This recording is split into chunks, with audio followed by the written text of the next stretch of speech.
Bien, hermanos, pues estamos llegando al fin de esta serie de predicaciones que hemos titulado Del pesebre a la cruz.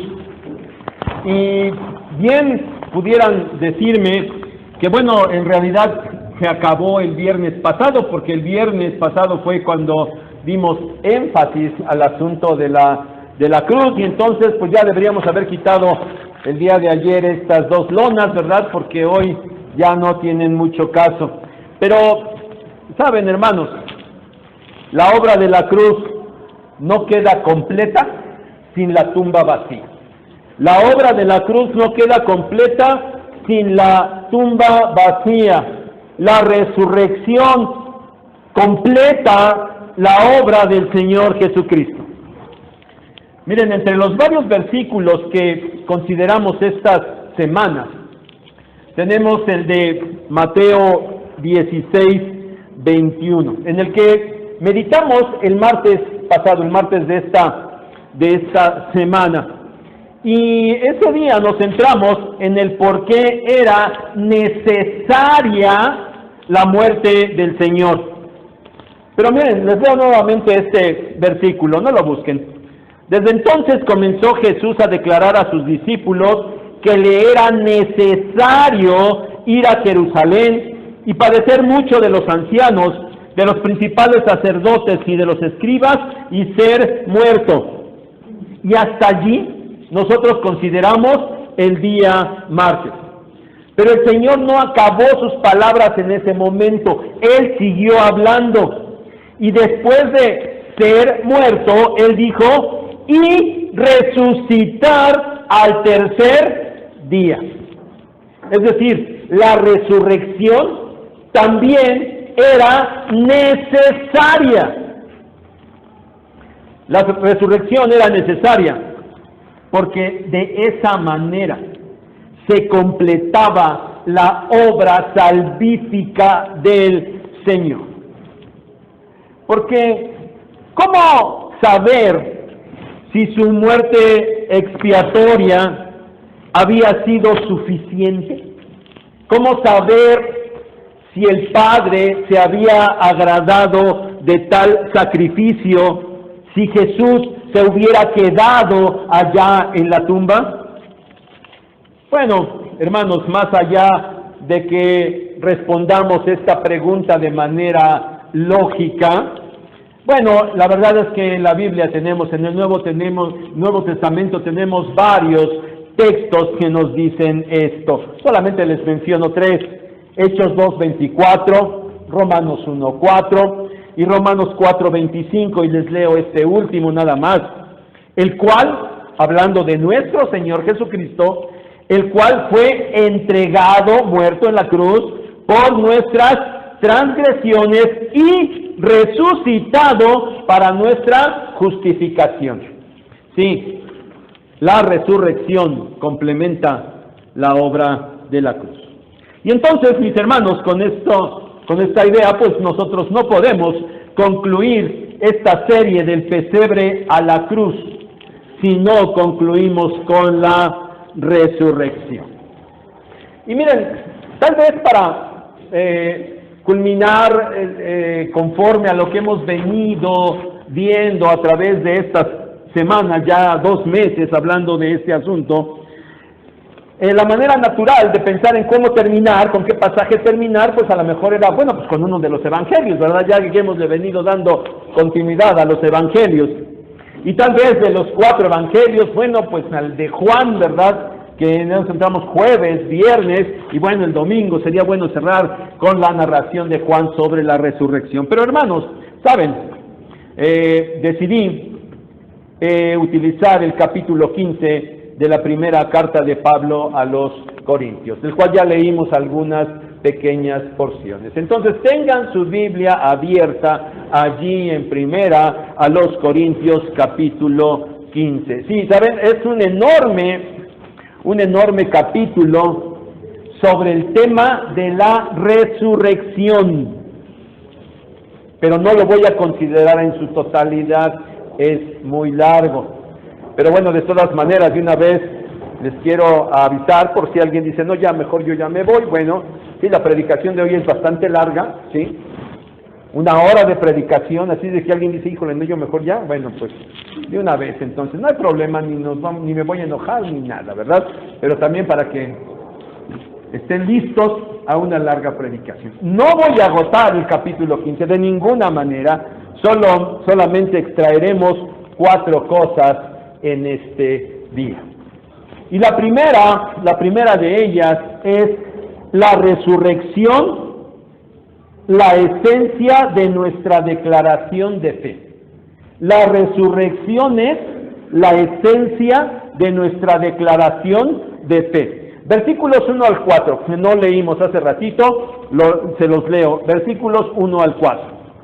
Además os declaro, hermanos, el evangelio que os he predicado, el cual también recibisteis, en el cual también perseveráis, por el cual asimismo, si retenéis la palabra que os he predicado, sois salvos, si no creísteis en vano. Porque primeramente os he enseñado lo que asimismo recibí, que Cristo murió por nuestros pecados, conforme a las Escrituras, y que fue sepultado, y que resucitó al tercer día, conforme a las Escrituras. Hermanos, parece que los corintios, que aunque tenían muchos problemas, por un lado doctrinales, pero por otro lado también de práctica, era una iglesia muy, muy carnal, y Pablo les escribe una enorme primera carta, atendiendo muchos de sus problemas y de sus dudas. Y una de esas era el asunto de la resurrección. Pero parece, hermanos, que no tenían propiamente problema en cuanto a la resurrección del Señor. Parece que no. Pero lo que sí parece, tal vez ellos no estaban muy seguros de su propia resurrección o de la resurrección de los hermanos en la fe que ya habían muerto. Y bueno, Pablo les escribe en este capítulo 15 para aclarar este asunto. Este es el tema y el propósito de 1 Corintios 15, la resurrección. Pero Pablo empieza hablando de algo muy, muy importante. Antes de atacar el tema de fondo, les habla de algo importante y empieza este tema haciendo un resumen del contenido del evangelio que él mismo les había predicado. Evangelio, dice ahí, versículo 1, que los corintios habían recibido, en el cual estaban perseverando y mediante el cual eran salvos. Sí, parece que hasta aquí no hay nada de malo. Los corintios eran cristianos, practicantes del evangelio. Y ahora Pablo, aprovechando esto, Pablo, de una manera muy sencilla, de una manera breve, les recuerda la enseñanza que él mismo les había transmitido. Cristo murió por nuestros pecados, conforme a las Escrituras, y fue sepultado, y resucitó al tercer día, conforme a las Escrituras. Hermanos, esto era una especie de credo. ¿Qué es un credo? Bueno, ustedes que vienen de la Iglesia Católica les quedará perfectamente qué es un credo, ¿verdad? Porque cuando los llevaron a hacer su primera comunión, se tuvieron que aprender a fuerza el credo de los apóstoles, ¿verdad? Bueno, un credo, dice el diccionario, es una profesión, declaración o confesión de fe que es compartida por una comunidad religiosa y en particular es una fórmula fija que se recita en la liturgia. Es decir, es declarar, repetir cada vez lo que una comunidad cree. Eso es un credo. Hermanos, a lo largo de la historia de la cristiandad se han establecido y se han escrito muchos credos. Y estos han ido aumentando en su contenido en la medida en la que se pretende abarcar todos los temas de la fe, porque hay muchos temas acerca de la fe, y entonces hay que ir definiendo, afinando, hay que ir incrementando el credo para que quede completa la declaración de fe de una comunidad. Pero aquí, hermanos, aquí el apóstol nos deja el credo básico de la fe que encontramos en la Escritura. Cristo murió por nuestros pecados conforme a las Escrituras y fue sepultado y resucitó al tercer día conforme a las Escrituras. Eso era la esencia de la declaración de fe de la iglesia primitiva. ¿Sabes, hermano? Hay muchas cosas que tú debes aprender de la Biblia. Hay muchos temas. Hay un gran contenido doctrinal en la Biblia. Hay un enorme contenido teológico y profundo que tú debes aprender. Y todo, absolutamente todo, es muy importante. Pero si has de empezar con algo, es con esto que Pablo declara aquí a los Corintios. Esta, hermano, es la base de tu fe. Cristo murió por tus pecados y resucitó al tercer día. La resurrección está incluida de manera básica. Y no debes olvidarlo, porque cuando hablamos de nuestra fe decimos, sí, yo soy pecador y Cristo murió por mis pecados y me salvó. Y normalmente se nos olvida, ¿verdad? Y resucitó al tercer día. Y hermanos, la resurrección desde el inicio de la iglesia fue el tema central de la predicación apostólica.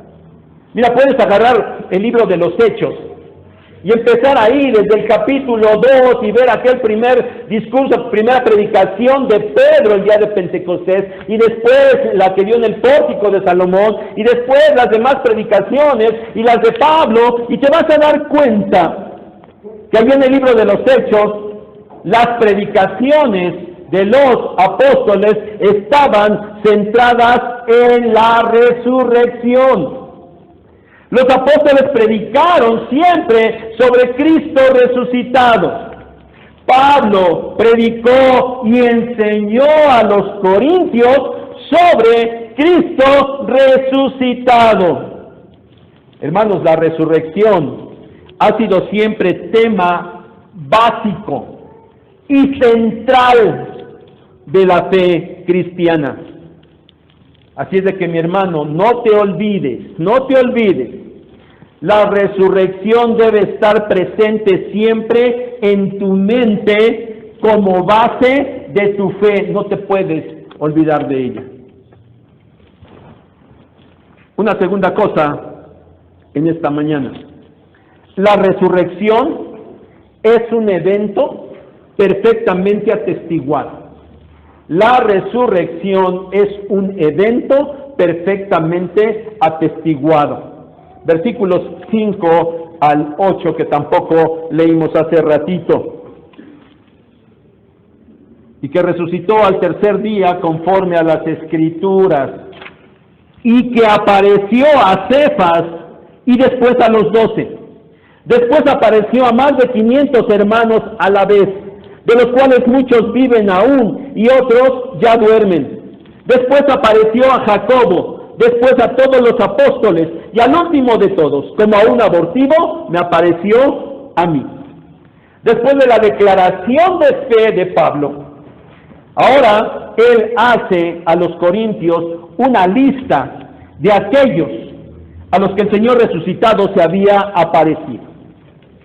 No es una lista exhaustiva. Si tú ves los que están mencionados aquí y vas a los evangelios, te vas a dar cuenta que hay algunos que no están incluidos, que Pablo no los incluye. Pero también te vas a dar cuenta que hay otros a los que Pablo sí está incluyendo y que no se mencionan en los evangelios. Bueno, a todos estos, los de los evangelios y la lista de Pablo, a todos ellos, y seguramente que a más, se les apareció el Señor resucitado. Bueno, pero Pablo toma estos por el propósito que él tiene para escribirle a la iglesia de Corinto. ¿Qué de importancia tiene esta lista? Bueno, lo primero es que está conectada con la declaración de fe. Cristo resucitó y se apareció a muchas personas. ¿Qué podemos entender de esto? Escúchenlo bien. La fe de la iglesia en la resurrección no se generó propiamente por la tumba vacía. Ay, a ver, ¿qué estás diciendo? ¿Qué? La fe no se generó por la tumba vacía propiamente. La fe en la resurrección se generó por la aparición visible del mismo Señor Jesucristo. Fueron las apariciones de Jesús resucitado lo que le produjo la fe a aquellos que lo vieron. Déjenme abundar un poco más en esto. Los discípulos y muchas personas vieron a Jesús, pero ellos no esperaban ver a Jesús. Ellos no tenían ya una fe bien cimentada en la resurrección de Jesús, a pesar de que el Señor se los había dicho varias veces. Voy a ir a Jerusalén, me van a matar, pero voy a resucitar. Y los discípulos parece que se les olvidó siempre. Por eso no es que los discípulos estaban esperando a ver ya un primer día, segundo día, tercer día, vamos porque ya el Señor resucitó. Ellos no estaban creyendo eso. De hecho, ellos estaban escondidos y temerosos. Tenían miedo y estaban escondidos. Esto nos dicen los evangelios. Pero también, cuando las mujeres fueron, ¿a dónde fueron? Al sepulcro. ¿Qué esperaban encontrar? El cuerpo del Señor y lo iban a ungir. Y bueno, ¿y quién nos va a quitar la piedra, verdad? Se preguntaron, y cuando llegaron la piedra estaba removida, y cuando ellas entran y se les dice que Jesús ha resucitado y que vayan a decírselo a los discípulos, y cuando llegan y se los dicen a los discípulos, ¿aquellos discípulos le creyeron? No les creyeron, no le creyeron. Es más, todavía esa noche, el Señor se presenta a aquel grupo de discípulos que estaban reunidos en una casa. Faltaba alguien, ¿se acuerdan? Tomás. Y el Señor se presenta al resto de los discípulos y se va. Y cuando llega Tomás, los otros discípulos le dicen, oye, el Señor en realidad está resucitado y se nos presentó. ¿Y qué dijo Tomás? ¿Les creyó? Tomás no les creyó. Así que, hermanos, no fue la tumba vacía lo que produjo la fe en los discípulos. La fe firme en ellos se produjo porque ellos vieron al Señor resucitado. Y esa fe generó un enorme valor en aquellos hombres que estaban escondidos y temerosos, para que después, con todo valor, predicaran ese mensaje y estuvieran dispuestos a padecer la misma muerte, el martirio. ¿Por qué? Porque estaban seguros en lo que habían visto. Habían visto a Jesús resucitado. Otro aspecto, hermanos, de que fueron las apariciones las que produjeron la fe, es que el hecho de que dos de los que Pablo menciona en esta lista, de entrada no creían en Jesús. Sí, los que argumentan en contra de la resurrección dicen, sí, pues creían en Él, entonces estaban tan tristes o esperando que por eso creyeron verlo, pero no es cierto, no lo vieron. Bueno, ya dijimos que esto no puede ser porque ellos no esperaban verlo. Entonces una ilusión no se puede generar si uno no espera ver esa ilusión. Bueno, pero En esta lista de Pablo hay dos a los que no creían en Jesús. Y el primero de ellos era Jacobo, su propio hermano. También ya en estos días mencionamos que sus hermanos carnales, sus medios hermanos, hijos de María, ¿verdad? Y de José, ellos no creían en él. Jacobo era uno. Y el otro era el mismísimo Pablo, que ahora está escribiendo. Pablo tampoco creía que Jesús hubiera resucitado, ni creía en él. Un fariseo bien estudiado de la Escritura, sabía lo que los cristianos predicaban y sabía que predicaban de Jesús resucitado, pero él no creía nada, ni siquiera creía que Jesús era el Mesías y por eso perseguía a la iglesia. Ni Jacobo ni Pablo creían en Jesús, pero después ambos creyeron en él y trabajaron fuertemente en la obra del Señor. Jacobo como líder de la iglesia en Jerusalén y Pablo, bueno, ¿qué diremos? Ya ustedes lo saben. Ese enorme servicio de Pablo en la obra del Señor. Y ellos creyeron en Jesús porque lo vieron resucitar. Pero por si faltaba poco, bueno, pues por ahí dice, se apareció a más de 500 hermanos a la vez. Y dicen ahí, bueno, eso fue una elección colectiva, ¿verdad? Todos creyeron verlos. Bueno, más de 500 a la vez. Pero Pablo hace una nota allí, de los cuales muchos que viven aún. Dice Pablo, no me creas a mí, ahí están. Más de 500, ve, búscalos, ahí están. Y pregúntales si es cierto que Jesús resucitó o no. Hermanos, tenemos testimonio fidedigno de aquellos que vieron a Jesús resucitado. Y hay muchos argumentos en contra de estas realidades de las apariciones.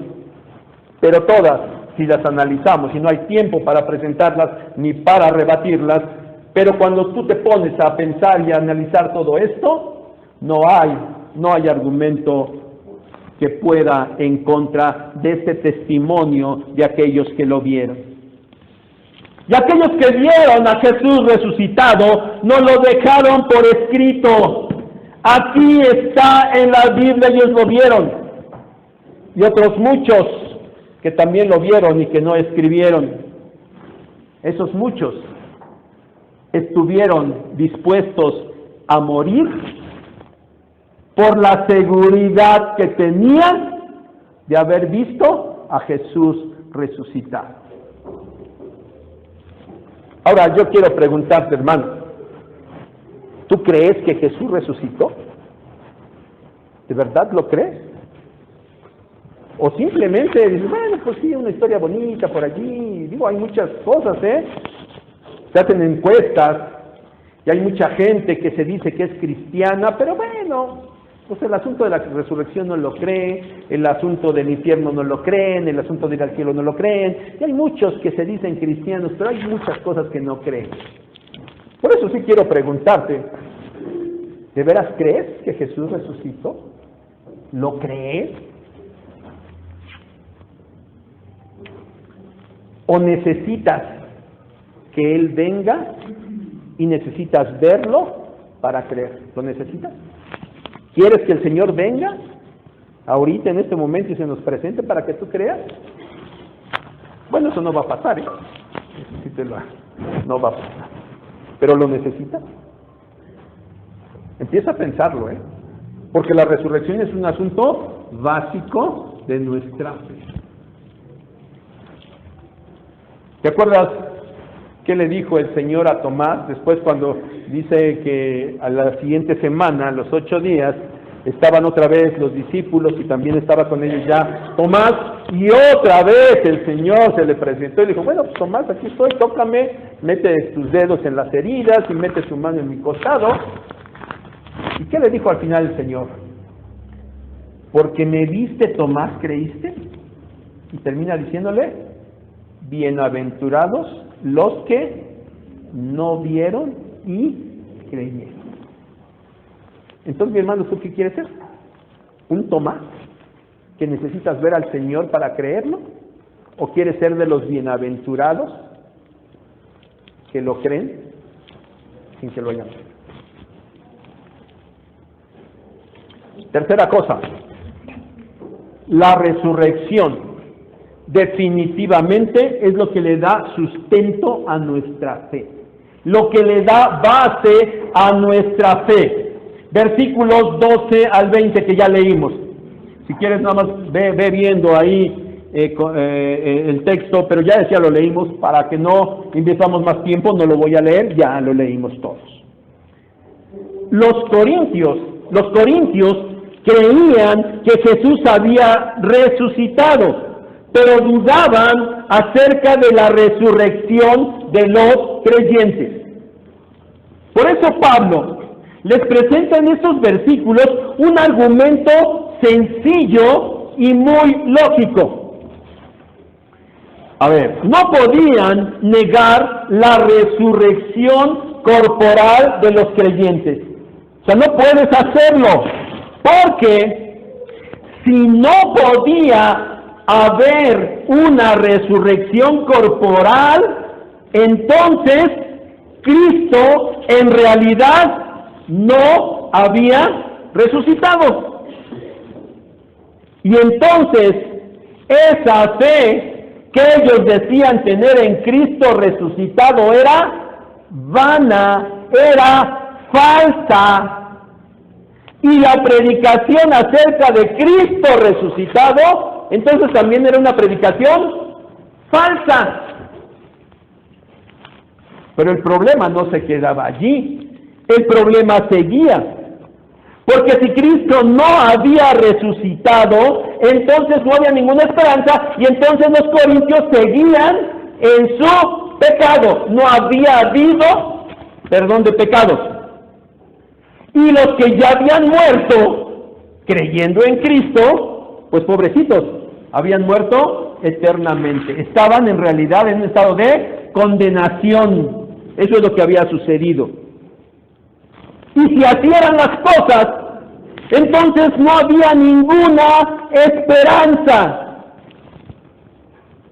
Y al ser la fe de los cristianos falsa, entonces, como bien dice Pablo aquí, los cristianos eran los más dignos de lástima.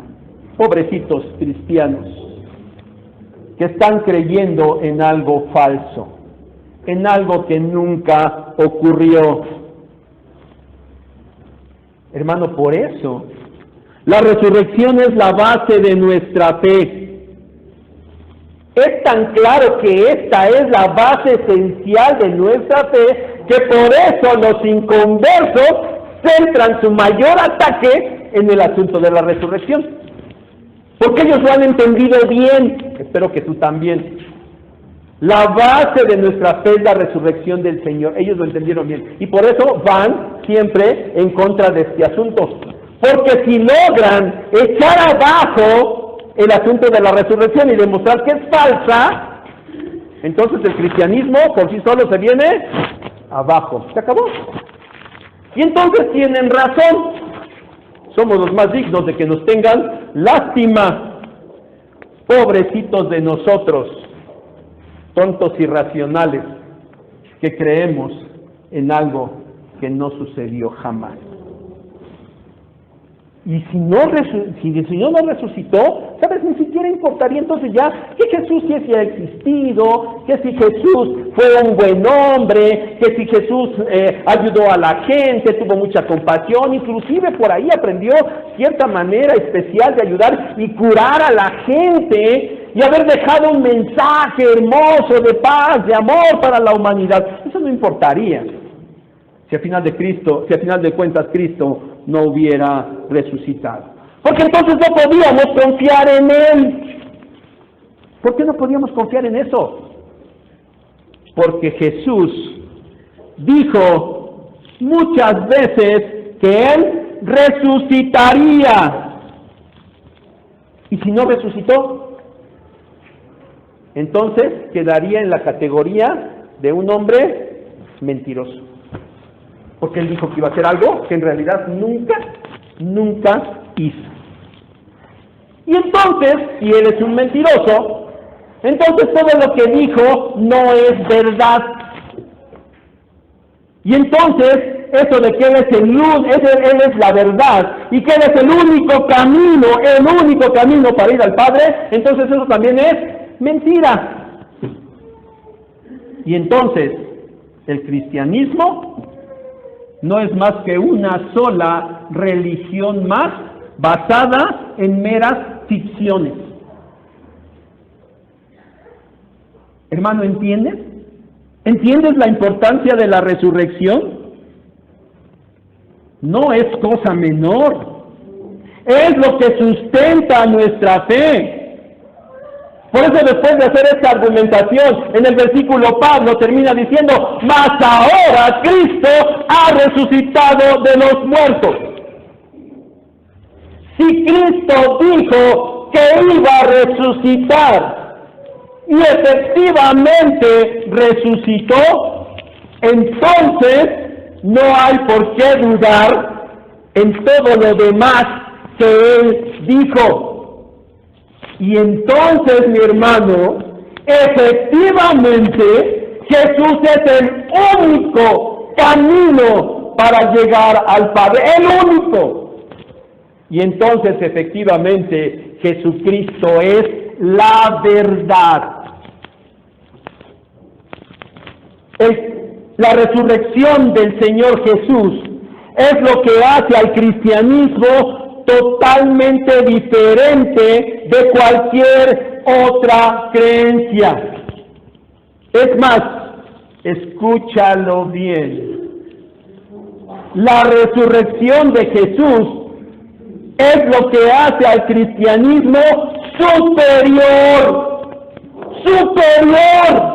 a cualquier otra creencia.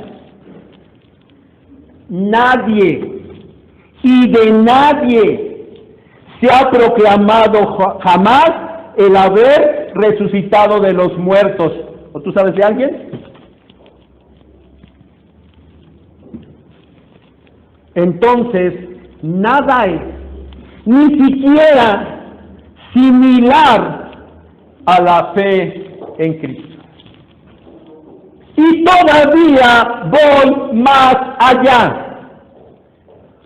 Pues si la fe en Cristo es superior a todo lo demás, entonces, escúchalo bien, entonces la fe en Cristo es la única fe verdadera que existe, la única. En estos tiempos, donde, por un lado, lo bien visto es ser tolerante y respetuoso de los demás. Lo correcto es decir que se respetan las preferencias sexuales de los demás. Lo correcto es decir que se respetan las preferencias de género de los demás. Y lo correcto es decir que se respetan las preferencias religiosas de los demás.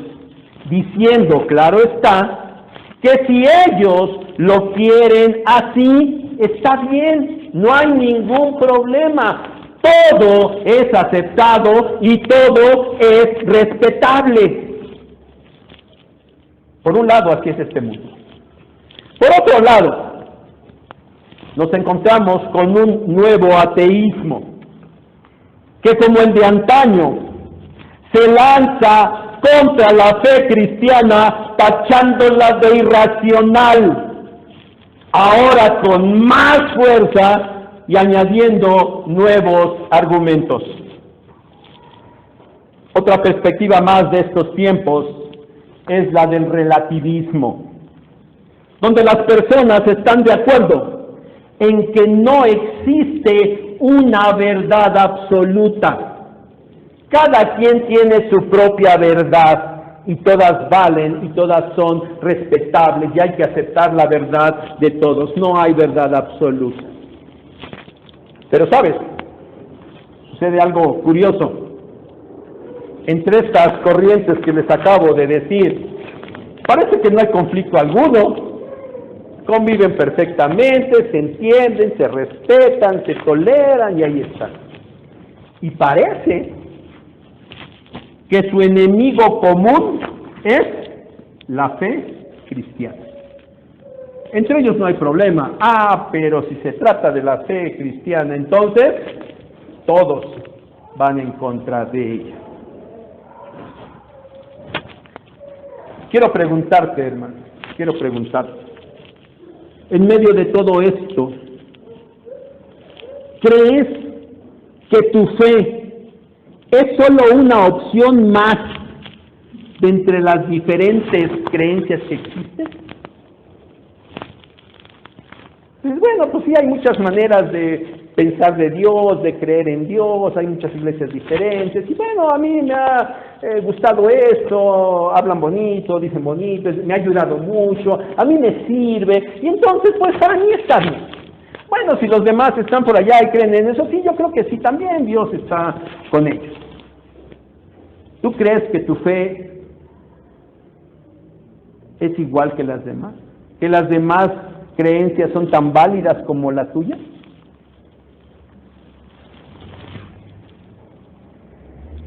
Entonces,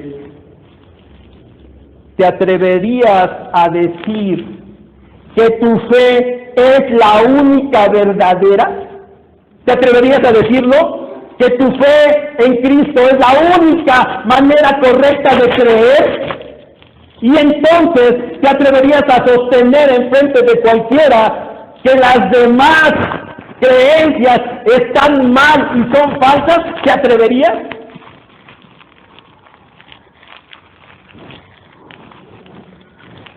A través de la historia de la Iglesia, los cristianos han tenido que mantenerse firmes en su fe, a pesar de las dificultades a las que se han enfrentado. Nuestros tiempos de relativismo, de nuevo ateísmo y de una hipócrita tolerancia exigen de nosotros una firmeza en nuestra fe. Hay me voy a atrever a decirlo, un pseudo cristiano que pastorea una iglesia muy grande allá en Estados Unidos. Lo llevaron a un programa de entrevistas muy famoso. Y este entrevistador, bastante mañosito, ¿verdad?, sabiendo los asuntos, le pregunta esto: ¿tu fe en Cristo es verdadera? ¿Es la única? Entonces, ¿los judíos están mal y los musulmanes están mal y se van a ir al infierno? Y aquel predicador famoso empieza a trastabillar.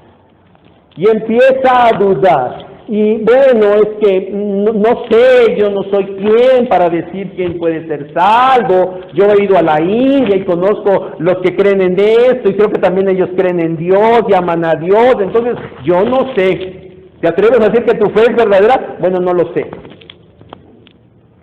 Tu hermano, si te ponen enfrente de una audiencia y te preguntan si tu fe es la única verdadera, y los católicos, los mormones, los testigos de Jehová y los musulmanes y todos están equivocados y se van a ir al infierno, ¿tú dirías que sí?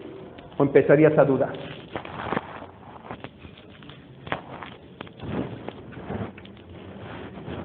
Cuarto punto, último de esta predicación.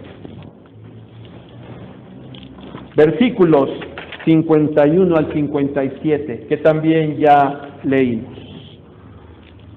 En estos últimos versículos del capítulo sobre la resurrección, Pablo le aclara a los corintios sobre lo que ya era su problema en sí, esa duda acerca de la resurrección de los creyentes. Pablo les dice aquí que esto es un misterio. Acuérdense, un misterio es algo que estaba escondido, pero que ahora ha sido revelado. Ya Pablo, a lo largo del capítulo, ha dejado claro que los creyentes sí resucitarán. Pero ahora añade algo interesante, que no todos los creyentes morirán. No todos los creyentes morirán. Aunque en todos, dice ahí, en todos habrá una transformación de sus cuerpos. Llegará un momento puntual, llegará un momento especial, cuando la final trompeta será tocada, y en ese momento los creyentes que ya hayan muerto resucitarán y recibirán cuerpos incorruptibles. Y los creyentes que aún estén vivos serán también transformados y también recibirán cuerpos incorruptibles. Esto porque es necesario que todo lo corruptible sea desechado y nazca lo incorruptible. Nosotros sabemos que esto sucederá puntualmente en el momento del arrebatamiento de la iglesia. Pero no nos olvidemos que la intención de Pablo en este capítulo no es hablar sobre el regreso de Cristo, sino hablar acerca de la resurrección. Pues bien, cuando los muertos en Cristo resuciten con cuerpos transformados, ellos habrán vencido la muerte. Y cuando los vivos en Cristo sean transformados, también habrán vencido la muerte. ¿Por qué? Porque ya no van a pasar por ella. Aquello corruptible, aquellos cuerpos de nuestros hermanos en la fe. ¿Cuántos hermanos ya hemos llevado a un panteón? Ya tenemos muchos, ¿verdad? ¿Ven? Sus cuerpos ya están totalmente corruptos, ¿verdad? Bueno, algunos los quemamos por allí, los tenemos, algunos están en las tumbas y otros están en su casa, en una cajita, ¿verdad? Y en cenizas. No importa, no pasa nada. El asunto es lo mismo. Pero a esos hermanos, cuando suceda esto, van a vencer la muerte, porque van a resucitar. Y los que queden, o los que quedemos, todos estamos, ¿verdad? Mientras sigamos hablando los ojos en las mañanas y no despertando en la presencia de Dios, digo, Señor, ojalá fuera hoy. Y ojalá nos tocara vivir. Bueno, si nos toca, pues también venceremos la muerte, porque no vamos a pasar por ella. Esta es una gran esperanza. Una gran esperanza. Por eso, las bellas palabras de triunfo expresadas en contundentes preguntas retóricas por Pablo. ¿Dónde está, oh muerte, tu aguijón? ¿Dónde, oh sepulcro, tu victoria? Has sido vencida, muerte. No puedes nada en contra de los creyentes, de los que han puesto su fe en el Cristo resucitado. El hombre pecó, ahí inmediatamente en el principio de su historia, y la muerte entró en la humanidad como consecuencia de ese pecado. Y Dios proveyó el remedio para el pecado. Envió a su Hijo al mundo para morir en la cruz, para pagar las deudas del pecado de la humanidad. Y ahora, quienes creen en Cristo reciben los beneficios de ese sacrificio y se levantarán de la muerte o evitarán la muerte física, que es a la que aquí Pablo específicamente se está refiriendo. Y por lo tanto, el pecado no tendrá más poder sobre los creyentes. La muerte no tendrá más poder sobre los creyentes. La victoria final habrá llegado. El pecado y la muerte, ciertamente vencidos en la cruz y en la resurrección. Bueno, en ese momento terminarán siendo totalmente extinguidos. Y hermanos, esto nos proporciona un elemento más sobre la enorme superioridad de nuestra fe en relación a cualquier otra cosa. La muerte ya no tiene poder sobre nosotros. Y esto que estamos leyendo nos da esperanza. ¿Sabes? El naturalismo ateo, al que muchos se adhieren, dice que los seres vivos nacen, crecen, se reproducen y luego se acabó. Ya no hay más. Ya no hay más. ¿Sabes?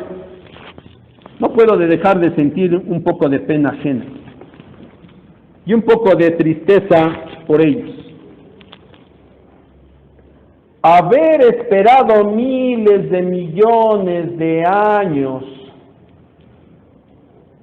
de evolución, de una serie de eventos fortuitos, para poder llegar al nivel de evolución que tenemos ahora los seres humanos, esta complejidad y esta capacidad de pensamiento, tantos millones de años para llegar aquí ahorita y vivir 70 años y morir y se acabó todo. A mí se me hace algo sin sentido. Pero si están en la verdad, efectivamente, nuestra fe no tiene mayor sentido. Pero hay otros, que hablando de la realidad del mal en el mundo, de la maldad en el mundo, lo toman como bandera y lo presentan como una evidencia de que dado que el mal existe en el mundo, entonces Dios no existe. Porque si Dios existiera, no permitiría que hubiera maldad ni mal en este mundo. Bueno, cuando empiezan a pensar un poco y dicen, bueno, a lo mejor eso no es suficiente como para negar la existencia de Dios, pero por lo menos sí para bajarlo de ese concepto que tú lo tienes de un Dios omnipotente, poderoso, omnisciente y extremadamente bueno. No puede ser, porque no puede hacer nada con el mal de este mundo. Pero mis amados hermanos, el cristianismo tiene solución. El naturalismo no tiene solución ni para la muerte ni para la maldad. Y que se pongan a pensar y que argumenten como quieran. No tienen solución, no saben cómo entrar, no tienen manera. Pero el cristianismo sí. La fe en Cristo sí. Dios sí. Y Dios envió a su Hijo Jesucristo. Dios envió a su Hijo Jesucristo. Y en Él derramó toda su ira. El precio de la maldad que hay en el mundo se pagó en la cruz. Dios sí hizo algo por la maldad. No la dejó allí nada más. Dios la tomó sobre sí mismo y acabó con él. Pero también cuando Jesús resucita, le da esperanza al futuro después de la vida en esta tierra. Por eso, la pregunta no es por qué Dios no hace nada en contra de la maldad. Esa es una pregunta errónea, porque Dios ya lo hizo. Ya la descargó en Cristo en la cruz. La pregunta correcta es ¿cuándo ¿Cuándo Dios le va a poner fin definitivo a la maldad de este mundo?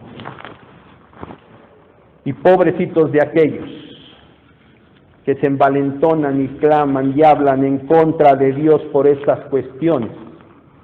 Porque si no se arrepienten, ellos estarán viendo cómo Dios pone fin a la maldad y ellos serán castigados. Porque buenos no son. Porque esperanza en Cristo no tienen.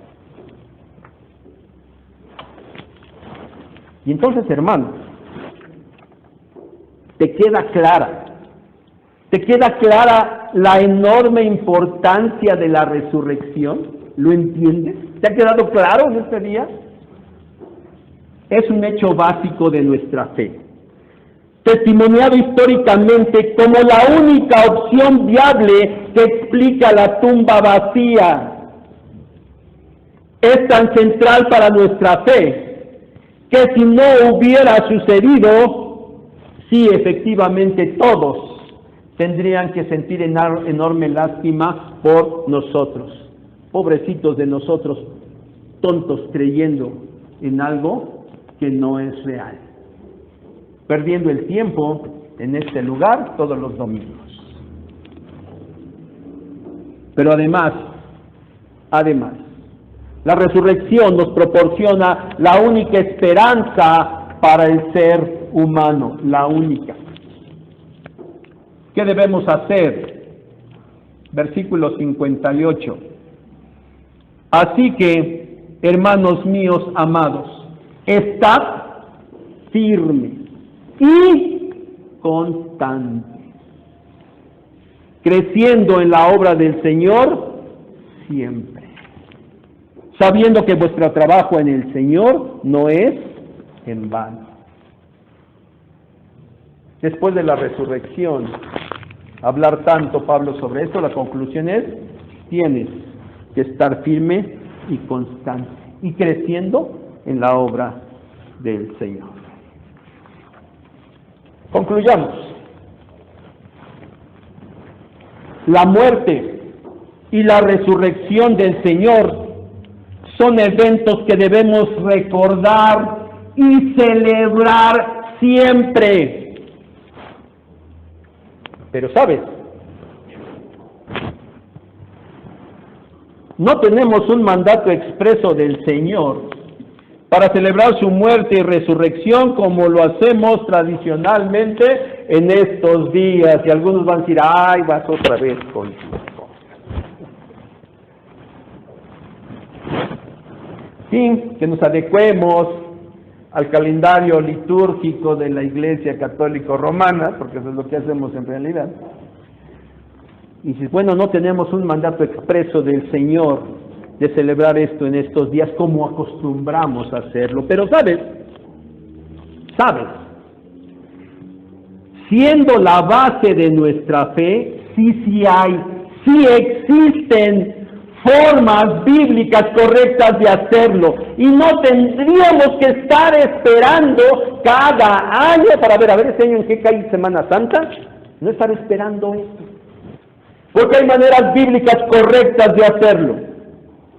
Por un lado, es mandato del Señor, recordar y anunciar su muerte. ¿A través de qué?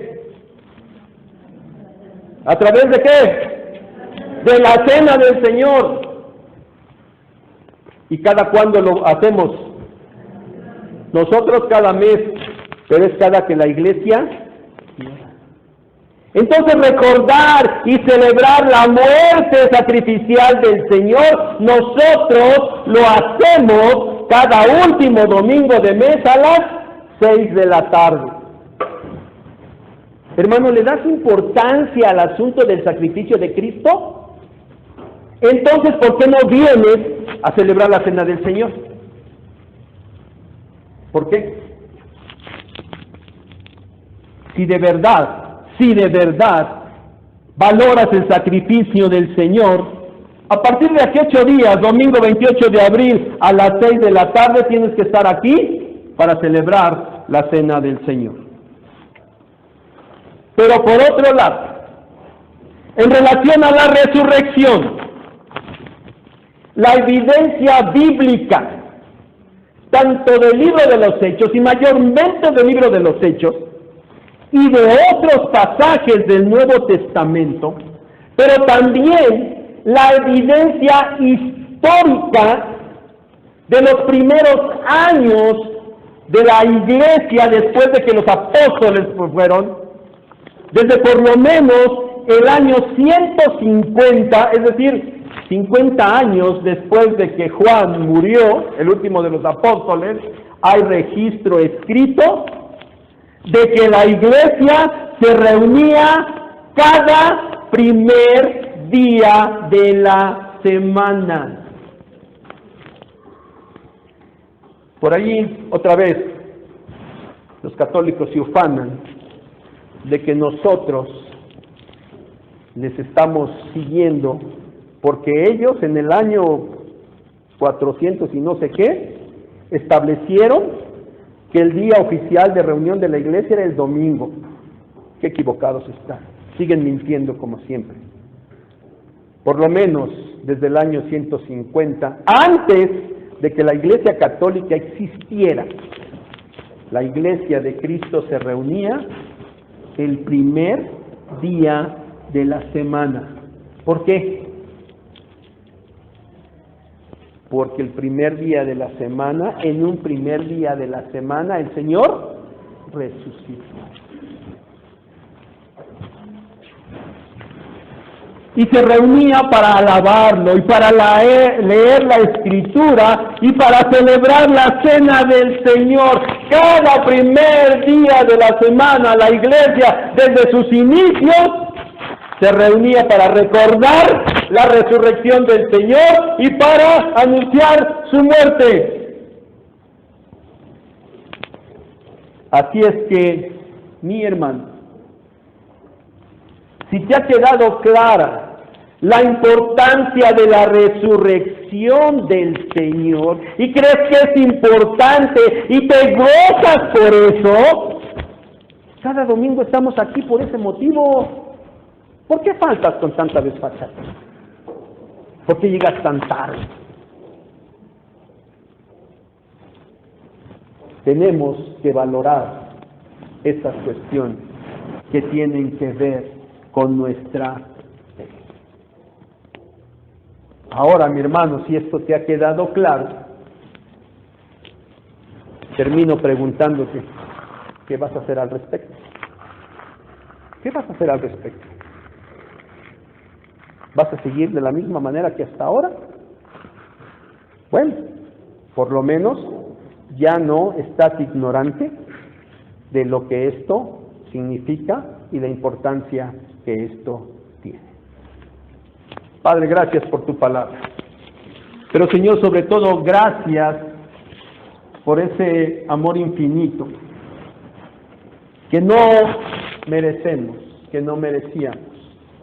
Gracias porque enviaste un día en el cumplimiento del tiempo tuyo a tu Hijo, nuestro Señor Jesucristo, para nacer de una mujer. Pero Señor, gracias porque esa vida fue avanzando, Señor, y esa vida fue entregada por nosotros en la cruz. Para eso había venido el Señor. Y gracias, Padre, porque después de 3 días Él resucitó. Y ahora está vivo, y ahora está a tu diestra, Padre. Nosotros lo creemos. Perdónanos, Señor, porque hemos sido negligentes, hemos sido flojos, no hemos sido dignos, Señor. Ayúdanos, Padre, para que recapacitemos en estas verdades y vivamos de una manera que te agrade siempre. Gracias por la cruz. Gracias por la tumba vacía. En el nombre de Él te lo agradecemos, Padre. Amén.